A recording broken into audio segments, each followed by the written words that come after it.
Hello, I'm Al Snedeker. Our family's ordeal began in a way that no one could have anticipated. In 1986, we moved into a house at 208 Meriden Avenue in Southington, Connecticut. It seemed like a blessing at the time, given our need for more space and the affordability it offered. However, the house concealed a disturbing secret that we only discovered after moving in. While exploring the basement, which seemed like an ideal space for our sons Philip and Bradley to have their privacy, we stumbled upon remnants of its past as a funeral home. There were mortuary items, including a gurney, toe and head tags, and photographs of the deceased. This revelation was deeply unsettling, but we tried to rationalize it as just a peculiar quirk of an old house. Our sons, unfazed by these discoveries, set up their living space in the basement, which included the former casket display room and the embalming area. Little did we know, this decision would mark the beginning of a series of horrifying experiences that would torment our family. The paranormal activity began almost immediately after we moved in. It was subtle at first, with objects disappearing and unexplained noises, but it soon escalated. Our oldest son, Philip, who was undergoing cancer treatment at the time, was the first to experience the brunt of these disturbances.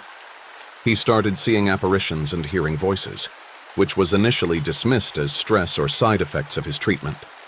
However, it became clear that what we were facing was beyond normal explanations. Philip's behavior changed drastically.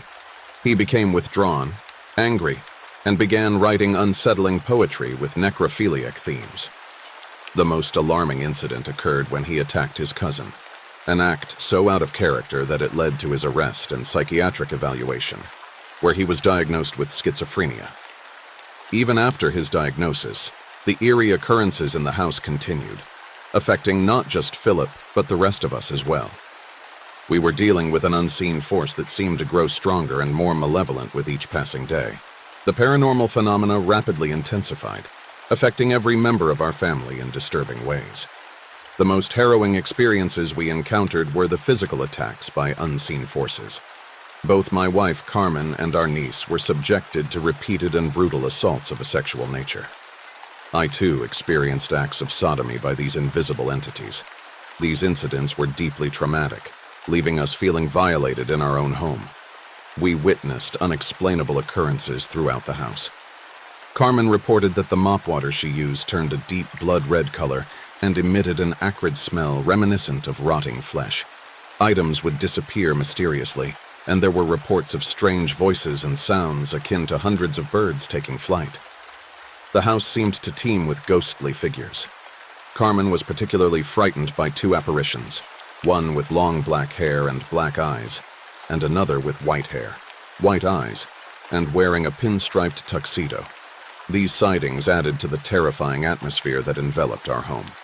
The severity of these experiences led Carmen to contact paranormal investigators Ed and Lorraine Warren.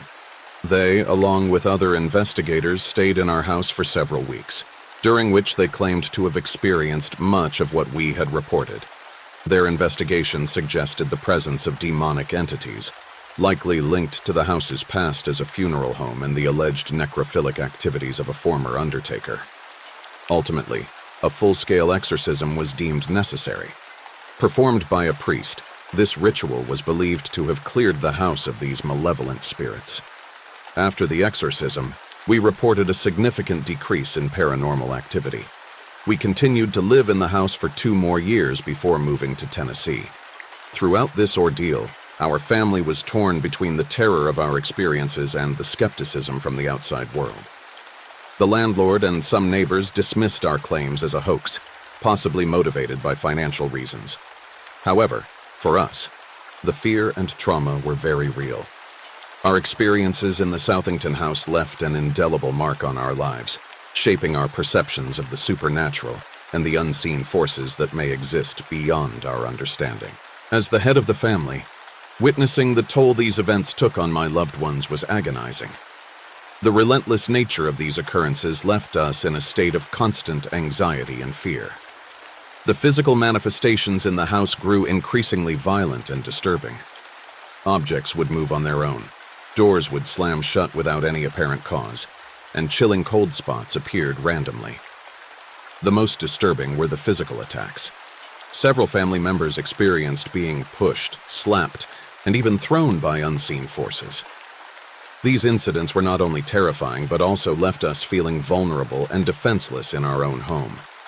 The children reported seeing figures and faces that would appear and vanish without explanation. The sounds in the house were equally unsettling. Disembodied whispers, footsteps in empty rooms, and at times, it felt like the walls themselves were resonating with strange, unidentifiable noises. The constant exposure to these phenomena began to take a significant emotional and psychological toll on all of us. Sleepless nights became common, and the atmosphere in the house grew heavy with tension and fear. The uncertainty of not knowing when the next incident would occur was perhaps the most draining aspect. As the intensity of these experiences escalated, so did their frequency. It reached a point where not a day went by without some form of unexplained occurrence. The boundary between the normal and the paranormal blurred, making our living environment feel surreal and oppressive. In an attempt to understand what was happening, we started to investigate the house's history more deeply, uncovering its past as a funeral home. This discovery led us to wonder if the activities we were experiencing were somehow connected to the house's former use. The stress of these events started to affect our family dynamics. Trust and comfort within the home eroded, as we couldn't be sure if a family member's strange behavior was their own or influenced by the unseen forces in the house.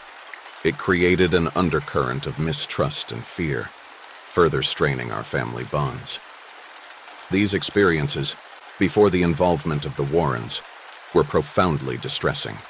They shook the foundation of our understanding of the world and left us questioning the nature of reality itself. It was a period marked by fear, confusion, and a desperate search for answers and relief from the unrelenting paranormal activity that plagued our family.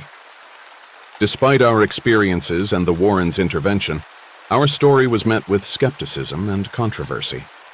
Neighbors and the owner of the house doubted our claims, suggesting financial motives behind our story. Additionally, horror novelist Ray Garton, who collaborated with the Warrens and us for a book about our experiences, expressed difficulties in writing the story due to inconsistencies in our accounts. He alleged that Ed Warren encouraged him to use creative liberties to make the story more frightening. Furthermore, others who lived in the house before and after us reported no paranormal experiences, casting further doubt on our claims. This controversy led many to question the authenticity of our experiences, comparing our story to other famous but disputed paranormal cases like the Amityville haunting. Our family continued to live in the house for 2 years after the exorcism, before eventually moving to Tennessee. The experiences we went through had a lasting impact on each of us. The children, now grown with families of their own, carry the memories of those terrifying times. Carmen, rebranded as a spiritual advisor, has plans to write another book about our experiences. Despite the controversies and doubts surrounding our story, it has left an indelible mark in the realm of paranormal folklore. It inspired a book, a Discovery Channel special, and a major Hollywood film, The Haunting in Connecticut. Our story, whether believed or not, continues to be a topic of fascination and debate. Today, the house at 208 Meriden Avenue continues to attract attention from paranormal enthusiasts and curious onlookers. However, the current owners have reported no paranormal activity and desire privacy. The house has become a landmark of sorts, a symbol of one of the most debated paranormal cases in recent history. For our family, it remains a reminder of a chapter in our lives that was both deeply traumatic and life-changing. Our story, enveloped in mystery and controversy, continues to be a source of intrigue, skepticism, and, for some, a cautionary tale about the unseen forces that may exist beyond our understanding. The aftermath of our experiences at the Southington house was complex and multifaceted. On one hand, our story became a part of paranormal lore, discussed and debated by believers and skeptics alike. On the other hand, it brought unwelcome attention and scrutiny to our family. The media frenzy and public curiosity turned our lives into a spectacle, often overshadowing the personal trauma we endured. In retrospect, the entire experience feels surreal. As a father and husband, my priority was always the safety and well-being of my family. The events in that house pushed us to our limits, testing our resilience and unity. The psychological and emotional impact was profound and long-lasting, affecting each of us in different ways. Carmen, ever the pillar of strength, channeled her experiences into helping others understand the supernatural. She became a well-known figure in the paranormal community, sharing our story and offering guidance to those facing similar situations. Our children, despite the challenges, grew up to lead normal lives, but the memories of those years in the haunted house remain etched in their minds. The skepticism and controversy surrounding our experiences taught us a valuable lesson about the complexity of truth and perception. While many doubted our story, we lived through those terrifying days and nights. The reality of what happened in that house is something only those who experienced it can truly understand.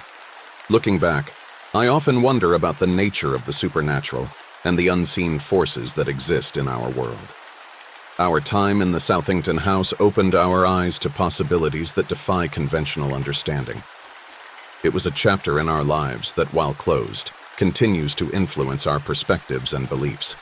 In the end, our story is more than just a tale of a haunted house. It's a testament to the strength of a family facing unimaginable horrors, the resilience of the human spirit, and the enduring mystery of the paranormal world. As we moved on from those dark days, we carried with us not only the scars of our ordeal, but also a deeper appreciation for the complexities of reality and the unknown.